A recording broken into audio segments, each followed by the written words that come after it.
నమస్తే, welcome to four sides TV. నేను రేవతి. బీహార్ గెలుపు బీజేపీకి మంచి బూస్ట్ ఇచ్చింది. నరేంద్ర మోదీ ఇమేజ్ మరింత పెరిగింది. ఇదే జోష్ త్వరలో జరగబోయే రాష్ట్రాల్లో చూపించాలని డిసైడ్ అయింది కాషాయ దళం. ఇక నెక్స్ట్ సౌత్ పై ఫోకస్ పెట్టినట్టు తెలుస్తోంది. కథన రంగంలోకి దూకి సత్తా చాటేందుకు ఉవ్వుళ్లూరుతున్నారు. హిందీ బెల్ట్ లో తిరుగులేని విజయాన్ని సొంతం చేసుకున్న భారతీయ జనతా పార్టీ ఇప్పుడు దక్షిణాది రాష్ట్రాలపై పూర్తి స్థాయిలో దృష్టి కేంద్రీకరించింది. బీహార్ రాష్ట్రంలో నితీష్ నాయకత్వంలో ఎన్డీఏ డబుల్ సెంచరీ క్రాస్ చేసింది.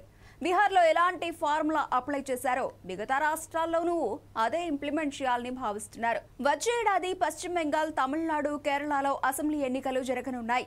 బీజేపీ మెయిన్ ఫోకస్ బెంగాల్ పై పడింది. అటు కేంద్ర మంత్రులు కూడా దీదీ కంచుకోటను బద్దలు కొడతామని చెబుతున్నారు. ఇప్పటికే హ్యాట్రిక్ విజయం సాధించిన మమతా బెనర్జీ 4వ సారి సీఎం సీట్లో కూర్చోవాలని కలలు కంటున్నారు. కాకపోతే ఇప్పుడు అక్కడ బీజేపీ ఎంటర్ అయింది అంటూ ప్రధాని మోదీ కూడా బెంగాల్లో కాషాయ జెండా రెపరెపలాడిస్తామని తెలిపారు. బీహార్ ఫలితాలే అక్కడ కూడా రిపీట్ చేస్తామని అంటున్నారు. అయితే అది అంత ఈజీ కాదు. మమతను తట్టుకొని నిలబడ్డం అనేది సవాల్తో కూడుకున్నదే. కామ్రేడ్స్ కంచుకోటలో పాగా వేసిన ఐరన్ లేడీని ఓడించాలంటే బీహార్ కంటే ఎక్కువ రెట్లు కష్టపడాల్సి ఉంటుంది. మరి బెంగాల్లో టీఎంసీ నెట్వర్క్ గ్రౌండ్ లెవెల్లో ఉంది. మెజార్టీ సీట్లలో ముస్లిం ఓటర్లే డిసైడింగ్ ఫ్యాక్టర్. అందుకే బీజేపీ దాన్ని ఎలా డీల్ చేస్తుందనే విషయమై సర్వత్రా ఉత్కంఠ నెలకొంది. హిందూ ఓటర్లను సాలిడ్ గా పోలరైజేషన్ చేయాల్సి ఉంటుంది. అప్పుడు సక్సెస్ అయ్యేందుకు ఛాన్స్ ఉంది. మమత ముందు పాచికలు పారుతాయా అనేది సస్పెన్స్. ఇటీవల జరిగిన బైపోల్స్ లో ప్రజా వ్యతిరేకత బాగా కనిపిస్తోందని, బీజేపీకి వచ్చిన ఓటు షేర్ను బట్టి చూస్తే అది తెలుస్తోందన్నారు.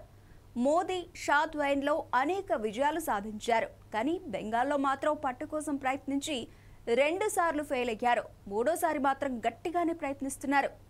చూడాలి మరి ఓటర్లు ఎలాంటి తీర్పు ఇవ్వనున్నారో అనేది. అటు తమిళనాడులోనూ లోకల్ సెంటిమెంట్ ను క్రాస్ చేసి బీజేపీకి పట్టం కట్టడం అక్కడ సాధ్యమయ్యేనా? అంటే మిత్రపక్షాలతో కలిసి అధికారాన్ని షేర్ చేసుకోవాలని భావిస్తున్నారు కాషాయ పెద్దలు. అటు జనసేన అధినేత పవన్ కళ్యాణ్ కూడా రంగంలోకి దించాలని ప్లాన్ చేస్తున్నారట.